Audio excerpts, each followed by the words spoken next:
The search for 84-year-old Nancy Guthrie intensifies tonight after a ransom note deadline expired. You can imagine the frustration and utter fear this family is feeling right now because the person behind the note still has not directly reached out to the Guthrie family, something they've been pleading for. 12 News journalist Gabriella Becerra is live at Nancy Guthrie's home tonight. And Gabby, what do we know about this ransom note? Well, Mark, the FBI tells us that the ransom note has facts associated with it, certain details about an Apple Watch and a floodlight that led investigators to take it very seriously. But the one thing it doesn't have is a way for the Guthrie family to contact the author, someone they desperately want to speak with. Another attempt to talk. Whoever is out there holding our mother, we want to hear from you.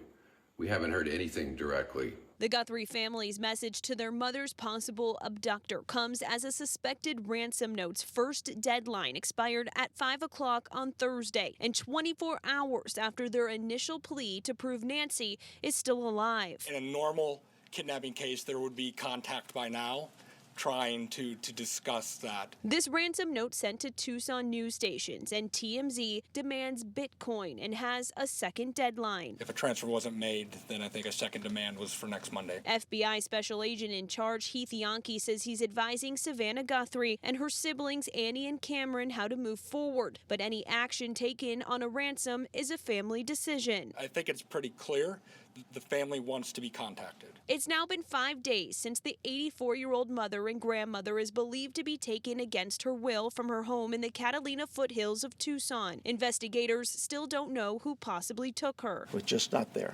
But technology at Nancy's house tells them when. At 1:47 on Sunday morning, Nancy's doorbell camera was disconnected. Then at 2:12 a.m., software detects a person on camera. Video of that person has since been permanently erased since no subscription was paid for. They've run out of ways to recover any video. At 2:28 a.m., her pacemaker lost contact from her phone, which detectives found at the house. Investigators remain hopeful Nancy will be found alive. We believe Nancy is still out there.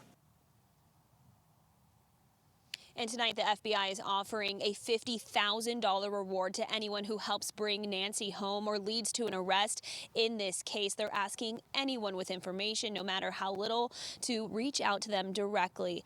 Live in Tucson, Gabriella Becerra, 12 News. All right, Gabby, thank you.